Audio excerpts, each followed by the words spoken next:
Assalamualaikum teman-teman yang beragama Islam. Ada orang Islam yang kurang berpengetahuan tentang agama Islam bercadang untuk murtad secara senyap-senyap semata-mata kerana ingin berkahwin dengan pasangannya yang bukan beragama Islam atau tertarik dengan tawaran keduniaan daripada penganut agama lain. Amatlah malang apabila cinta mereka terhadap manusia mengatasi cinta mereka terhadap agama Islam. Sebelum orang Islam tersebut memikirkan untuk murtad, dia sewajarnya terlebih dahulu meneliti tentang kebenaran agama yang ingin mereka bertukar. Sebenarnya cara terbaik untuk mengenal pasti kebenaran agama tersebut adalah dengan cara meneliti perkara teras kepada agama tersebut. Hakikatnya adalah perkara teras kepada sesuatu agama adalah konsep ketuhanannya kerana ia adalah ibarat kunci kepada agama tersebut. Ini adalah kerana tujuan sebenar manusia untuk beragama adalah untuk menyembah Tuhan berdasarkan kepercayaan agama tersebut. Dengan erti kata lain, mereka sewajarnya terlebih dahulu meneliti perkara teras kepada agama tersebut sebelum meneliti perkara-perkara ranting dalam agama tersebut seperti kitab atau apa yang berkaitan dengan agama tersebut. Analogi konsep ketuhanan dalam sesuatu agama tersebut adalah ia ibarat tiang kepada sebuah rumah kayu dan kitab agama tersebut pula adalah ibarat dindingnya. Dalam isu tersebut, sekiranya tiang rumah kayu sudah patah atau pecah, maka adalah tidak munasabah untuk memasang dinding rumah tersebut. Oleh itu, sekiranya perkara teras kepada agama tersebut iaitu dari aspek konsep ketuhanan didapati tidak munasabah, maka mereka tidak perlu lagi meneliti perkara-perkara ranting kerana sekiranya perkara teras agama tersebut didapati tidak munasabah, maka secara automatik perkara-perkara ranting juga pasti tidak munasabah. Sebenarnya terdapat banyak isu yang timbul terhadap konsep ketuhanan bagi agama-agama bukan Islam. Oleh itu, mereka sewajarnya terlebih dahulu meneliti konsep tersebut untuk melihat kemunasabahan kepercayaan agama tersebut sebelum memikirkan untuk bertukar ke agama tersebut. Teman-teman yang beragama Islam, sekarang mari kita meneliti konsep ketuhanan agama-agama bukan Islam. Sebenarnya banyak isu yang timbul yang menunjukkan bahawa konsep ketuhanan bagi agama-agama selain daripada agama Islam didapati tidak munasabah. Antara isu-isu tersebut adalah tentang entiti atau zat Tuhan yang mana penganut-penganut bagi agama-agama tersebut mempercayai bahawa Tuhan boleh dilihat dan digambarkan dalam bentuk imej. Ada agama yang mempercayai bahawa Tuhan bertubuh seperti manusia biasa. Ada yang mempercayai bahawa Tuhan bertubuh separuh manusia dan separuh haiwan. Ada yang mempercayai bahawa Tuhan bertubuh seperti haiwan. Ada juga yang mempercayai bahawa Tuhan bertubuh seperti makhluk yang ada di alam semesta ini. Hakikatnya adalah terdapat 12 persoalan yang timbul daripada kepercayaan agama-agama tersebut. Dan persoalan-persoalan tersebut adalah seperti berikut. Pertamanya adalah dari segi keberadaan atau lokasi Tuhan. Bagi agama yang mempercayai bahawa Tuhan bertubuh seperti manusia, mereka mempercayai bahawa entiti atau zat Tuhan berada dalam satu tubuh iaitu Tuhan dan manusia bersatu dalam satu tubuh manusia. Berdasarkan kepercayaan tersebut, mereka mempercayai bahawa Tuhan mempunyai dua sifat atau dua ciri iaitu pertamanya adalah ciri manusia dan keduanya adalah ciri ketuhanan atau divinity.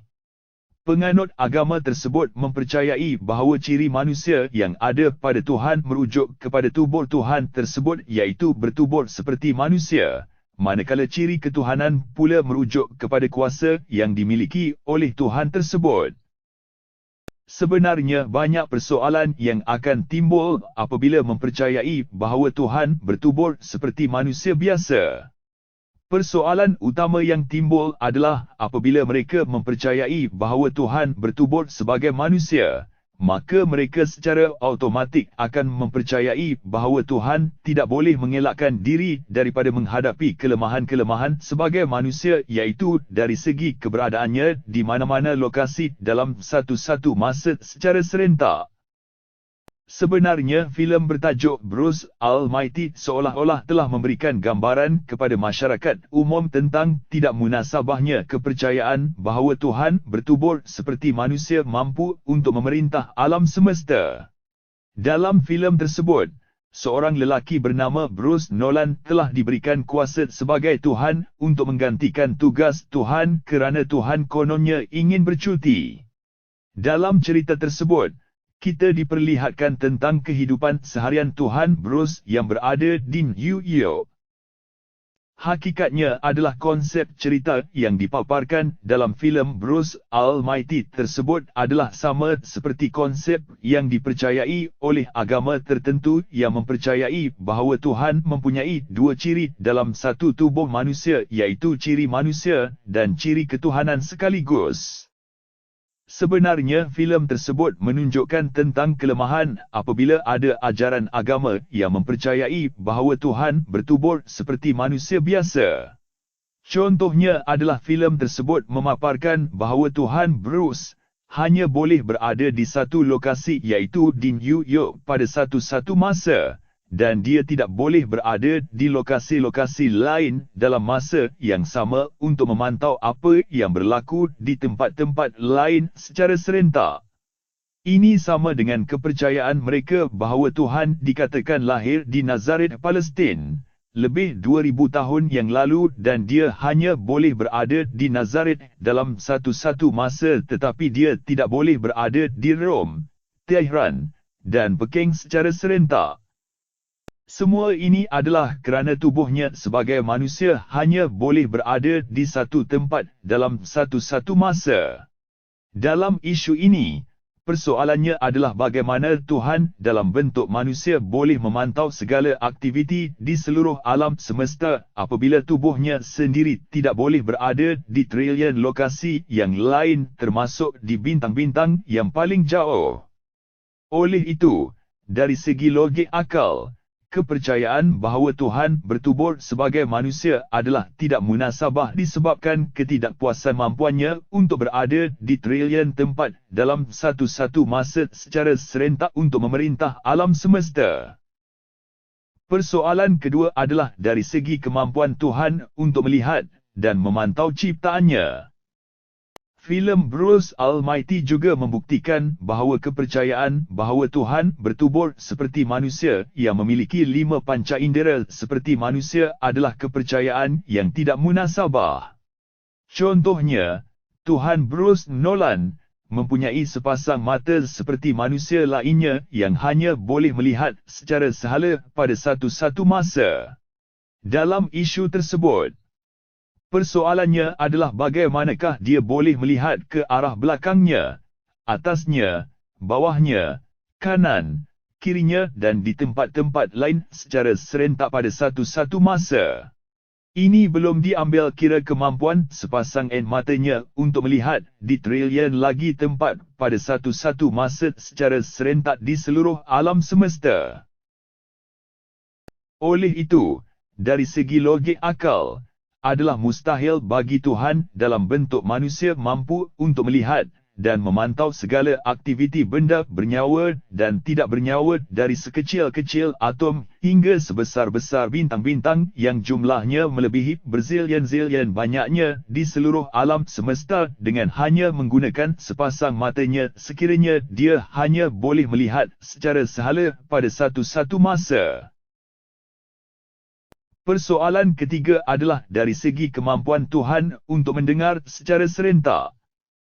Seterusnya adalah filem Bruce Almighty juga memaparkan tentang ketidakpuasan mampuan manusia untuk memberikan fokus kepada setiap bunyi termasuk setiap percakapan manusia secara serentak pada satu-satu masa. Dalam filem tersebut, Tuhan Bruce hanya boleh mendengar dan memberikan tumpuan kepada seorang manusia iaitu kekasihnya yang bernama Grace Connelly pada satu-satu masa. Persoalannya adalah bagaimanakah dia boleh mendengar dan memberikan tumpuan kepada setiap percakapan berbilion manusia di seluruh dunia sedangkan dia hanya mempunyai sepasang telinga yang boleh mendengar percakapan daripada seorang manusia lain dalam satu-satu masa sahaja. Contohnya sekiranya berjuta-juta penganut agama tersebut berdoa kepada Tuhan secara serentak di satu-satu masa dengan meminta berjuta-juta jenis permintaan yang berbeza, maka bagaimanakah Tuhan yang bertubuh yang mempunyai sepasang telinga seperti manusia mampu untuk memberikan tumpuan untuk mendengar dan meneliti jutaan doa tersebut dalam satu-satu masa secara serentak? Dalam isu tersebut, tidak mungkin Tuhan akan berpecah kepada berjuta-juta tubuh manusia untuk mendengar dan meneliti jutaan doa tersebut. Filem tersebut hanya memperlihatkan bahawa Tuhan yang bertubuh seperti manusia tidak mampu untuk mendengar setiap percakapan daripada jutaan manusia secara serentak kerana dia mempunyai sepasang telinga sahaja. Ini belum diambil kira mendengar percakapan daripada malaikat dan makhluk-makhluknya yang tidak terkira banyaknya melebihi trilion banyaknya yang bercakap pada satu-satu masa secara serentak. Persoalan keempat adalah dari segi kemampuan Tuhan untuk berkomunikasi. Selanjutnya, dalam filem itu juga kita diperlihatkan bahawa Tuhan Bruce hanya boleh berkomunikasi dan memberikan tumpuan hanya kepada seorang manusia iaitu kekasihnya yang bernama Grace Connelly pada satu-satu masa. Filem tersebut secara tidak langsung cuba menggambarkan bahawa Tuhan yang bertubuh seperti manusia tidak mampu untuk berkomunikasi dengan jutaan manusia pada satu-satu masa secara serentak kerana dia hanya mempunyai satu mulut. Selain daripada menghadapi masalah berkomunikasi dengan jutaan manusia secara serentak pada satu-satu masa, persoalan selanjutnya adalah bagaimanakah Tuhan yang bertubuh seperti manusia mampu berkomunikasi untuk mengeluarkan perintah kepada malaikat dan seluruh makhluknya yang tidak terkira banyaknya secara serentak di seluruh alam semesta sedangkan dia hanya mempunyai satu mulut. Oleh itu, dalam isu ini, adalah mustahil bagi Tuhan yang bertubuh manusia mampu untuk memberikan perintah kepada trilion makhluknya seperti malaikat, angin, hujan, api, gunung ganang, bintang-bintang dari sekecil-kecil atom sehingga sebesar-besar makhluk yang tidak terkira banyak bilangannya dengan hanya menggunakan satu mulutnya. Persoalan yang kelima adalah dari segi kepercayaan bahawa Tuhan dicipta atau dilahirkan. Secara umumnya, definisi Tuhan adalah sebagai pencipta dan pemerintah alam semesta. Apabila disebut Tuhan sebagai pencipta, maka kewujudan Tuhan tiada permulaan dan tiada pengakhiran. Dengan erti kata lain, Tuhan adalah pencipta kepada segala-galanya yang ada di seluruh alam semesta dan bukannya dia dicipta oleh Tuhan lain. Ada agama yang mempercayai bahawa Tuhan telah dilahirkan sebagai manusia untuk menjadi anak kepada Tuhan Bapa. Dengan erti kata lain, sekiranya Tuhan Bapa yang mencipta Tuhan Anak, persoalannya adalah kenapa manusia perlu menyembah Tuhan Anak tersebut sedangkan Tuhan Bapa yang sepatutnya disembah kerana dia yang mencipta Tuhan Anak dan juga alam semesta. Sebenarnya sekiranya dikaji dari segi logik akal tentang kepercayaan tersebut, ia menunjukkan bahawa kepercayaan dalam agama tersebut tidak menepati konsep ketuhanan sebagai pencipta kepada seluruh alam semesta. Ini adalah kerana mereka menganggap Tuhan telah dilahirkan atau dicipta. Dengan erti kata lain, kepercayaan agama tersebut adalah tidak munasabah. Persoalan yang keenam adalah kepercayaan bahawa entiti atau zat Tuhan adalah dalam bentuk gabungan 3 dalam 1. Secara umumnya, adalah difahami bahawa Tuhan adalah bersifat eksklusif iaitu hanya dia sahaja yang mahu diakui sebagai Tuhan dan disembah. Sebaliknya sekiranya manusia enggan menyembahnya, maka manusia tersebut akan dihukum iaitu dimasukkan ke dalam neraka. Dalam isu tersebut, Ada penganut agama tertentu yang mempercayai bahawa Tuhan adalah dalam bentuk gabungan iaitu 3 orang dalam 1 orang Tuhan. Walau bagaimanapun, apabila mereka menyembah atau berdoa, mereka hanya menyebut nama salah seorang daripada 3 orang Tuhan tersebut. Dengan erti kata lain, hanya 1 orang daripada 3 orang Tuhan yang mendapat hak eksklusif untuk disembah. Sebenarnya keadaan ini akan menimbulkan persoalan iaitu kenapa hanya 1 orang sahaja Tuhan daripada 3 orang Tuhan yang mendapat hak eksklusif untuk disembah sedangkan masih ada 2 orang lagi entiti yang dianggap sebagai Tuhan diketepikan. Sekiranya penganut agama tersebut memberi alasan bahawa mereka hanya perlu menyebut nama 1 orang daripada 3 orang Tuhan tersebut atas alasan bahawa 2 orang lagi Tuhan bergabung dalam 1 orang Tuhan di bawah doktrin Trinity, maka persoalannya adalah kenapa tidak disebut atas nama gabungan Tuhan sahaja, kerana ketiga-tiga nama dalam gabungan Tuhan tersebut juga adalah Tuhan yang berhak disembah. Memang doktrin Trinity iaitu Tuhan adalah gabungan 3 orang dalam 1 orang Tuhan atau 1 orang dalam 3 orang Tuhan amat memeningkan kepala bagi mana-mana orang yang waras fikiran mereka kerana ia jelas tidak masuk akal. Lagipun, kepercayaan tersebut didapati bercanggah dengan konsep ketuhanan yang mempunyai hak eksklusif sebagai satu-satunya Tuhan yang berhak disembah. Persoalan yang ketujuh adalah dari segi kepercayaan bahawa Tuhan pernah mati. Ada agama tertentu yang mempercayai bahawa Tuhan pernah mati di kayu salib selama 3 hari. Setelah mati selama 3 hari, mereka mempercayai bahawa Tuhan telah diangkat ke syurga untuk berada bersama Tuhan Bapa. Isunya adalah dalam tempoh masa 3 hari tersebut, siapakah yang memerintah alam semesta?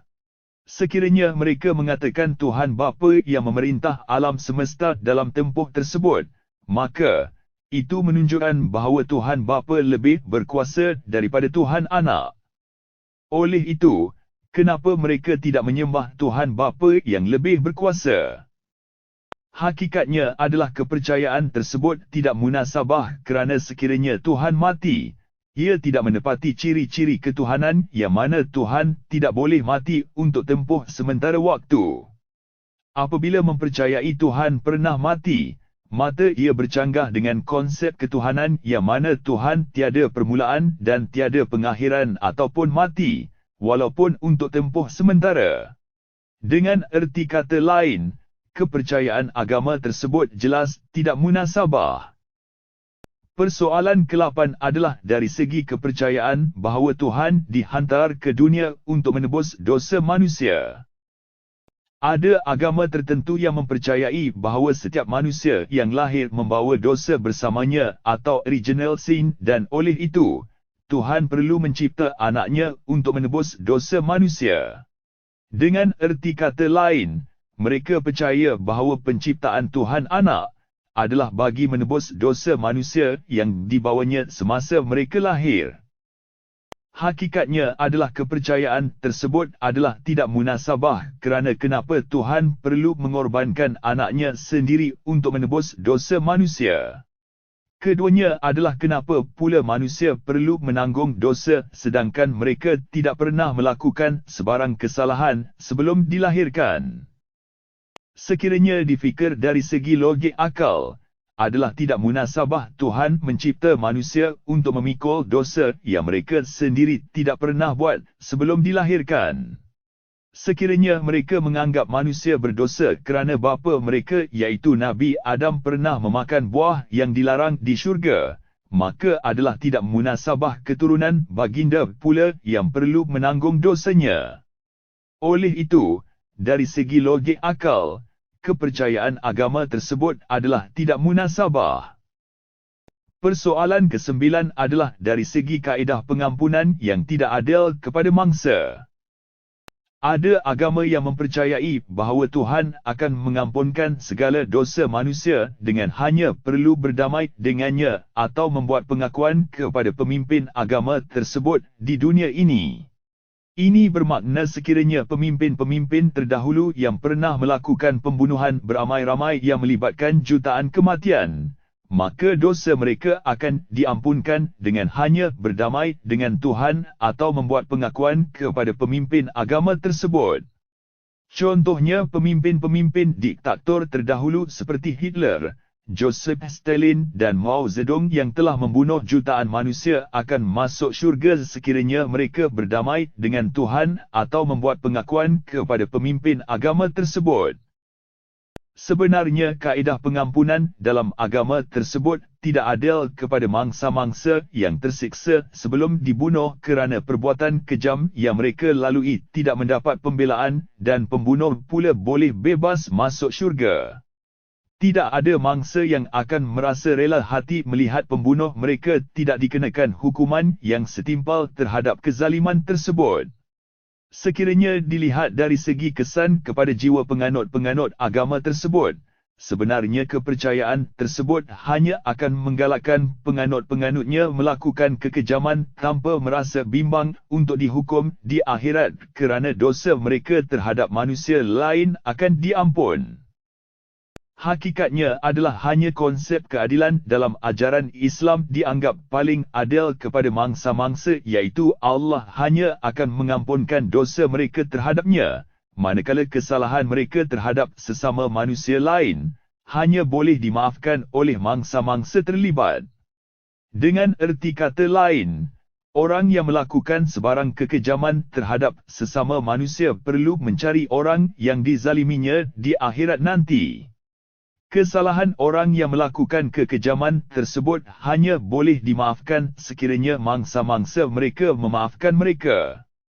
Keindahan konsep keadilan tersebut sebenarnya bertujuan untuk mengelakkan manusia daripada berani melakukan kekejaman terhadap sesama manusia kerana orang yang menzalimi tersebut perlu memohon maaf kepada orang yang dizaliminya di akhirat nanti. Persoalan yang ke-10 adalah dari segi kepercayaan bahawa Tuhan berada dalam patung atau boneka. Ada agama tertentu yang menjadikan patung-patung yang diukir oleh tangan-tangan manusia untuk disembah sebagai Tuhan-Tuhan.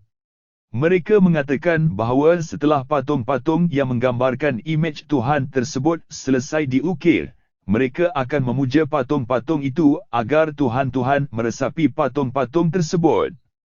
Setelah selesai ritual itu, mereka akan menyembah patung-patung tersebut sebagai Tuhan-Tuhan. Agama-agama tersebut mempercayai bahawa ada Tuhan yang bertubuh seperti manusia sepenuhnya, ada yang bertubuh separuh manusia dan separuh haiwan dan ada yang bertubuh seperti haiwan.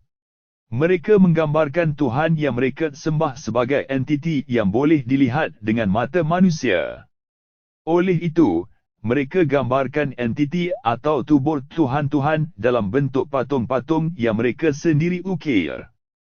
Dalam isu tersebut, sekiranya dikaji dari segi logik akal, kepercayaan tersebut jelas menunjukkan bahawa ia tidak menepati konsep ketuhanan sebagai pencipta. Sebaliknya, ia seolah-olah sudah seperti menjadi terbalik, yang mana manusia pula yang mencipta Tuhan-Tuhan iaitu dengan cara mengukir patung-patung untuk dijadikan sebagai Tuhan-Tuhan. Persoalan ke-11 adalah dari segi kepercayaan bahawa Tuhan tidak mempunyai kuasa mutlak.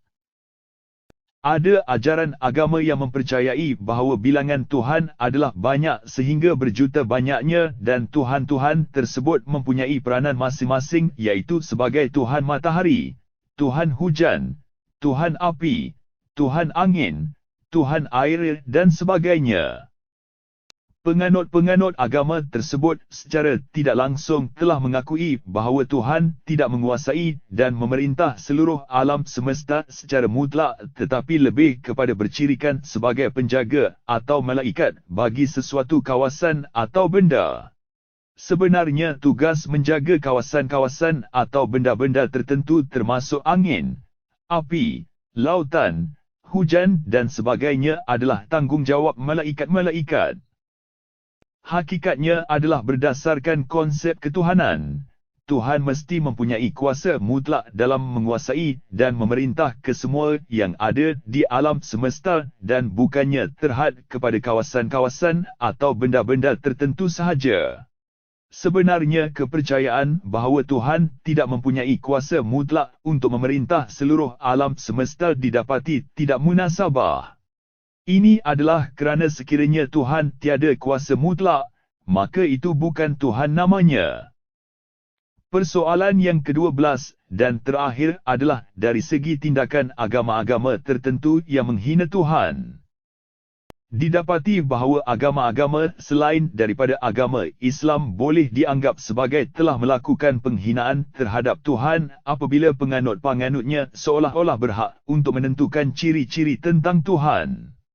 Contohnya adalah ada agama yang meletakkan Tuhan menjadi setaraf dengan manusia, iaitu dilahirkan sebagai manusia oleh manusia biasa.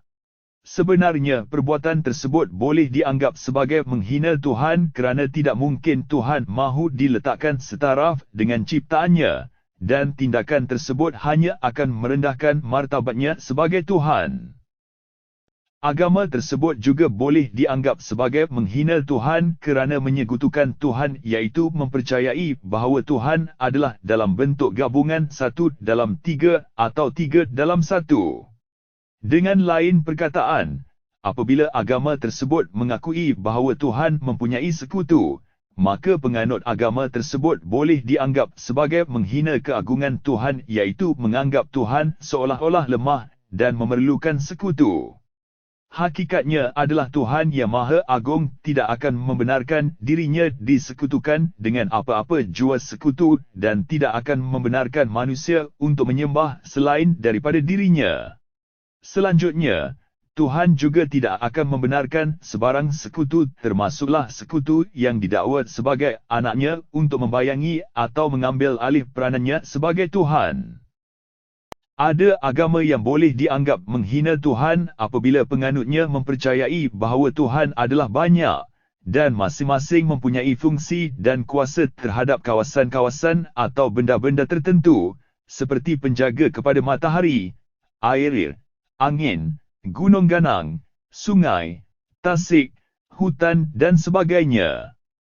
Penganut-penganut tersebut seolah-olah meletakkan Tuhan bertaraf seperti malaikat yang menjaga setiap kawasan atau benda di alam semesta.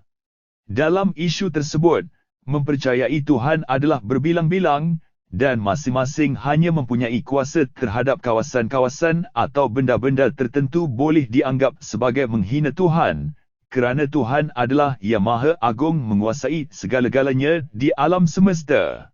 Seterusnya, ada agama yang boleh dianggap menghina Tuhan apabila mempercayai bahawa Tuhan yang banyak bilangannya boleh dipuja atau diseru untuk meresap ke dalam patung-patung atau boneka-boneka untuk disembah.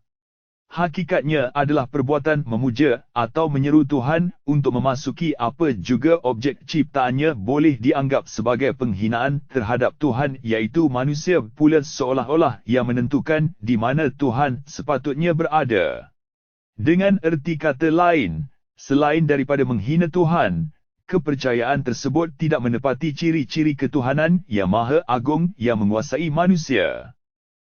Kesimpulannya adalah sekiranya perkara teras, iaitu konsep ketuhanan bagi agama-agama tersebut didapati tidak munasabah, maka ini bermakna agama tersebut adalah agama yang tidak munasabah.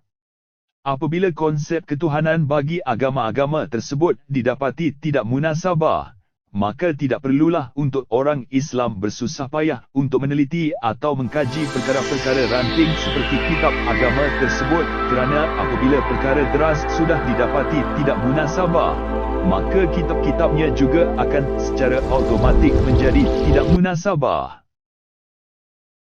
Teman-teman yang beragama Islam sekalian, sekarang mari kita lihat konsep ketuhanan bagi agama Islam pula.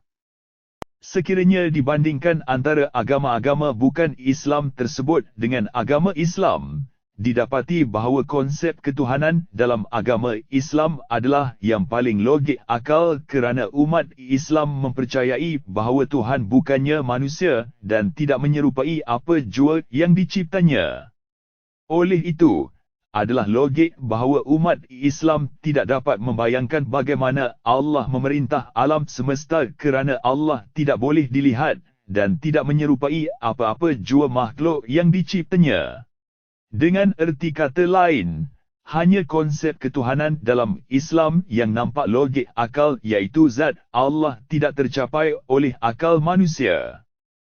Selain itu, konsep ketuhanan dalam Islam sangat mudah dan logik untuk diterima oleh akal iaitu agama Islam mengakui bahawa Allah hanya satu-satunya Tuhan yang Maha Agung dan agama Islam tidak sekali-kali akan menyekutu dengan apa jua sekutu. Ajaran Islam juga tidak akan mengaitkan Allah dengan apa jua sifat atau ciri yang ada pada apa-apa makhluk atau benda yang ada di seluruh alam semesta ini yang mempunyai kelemahan.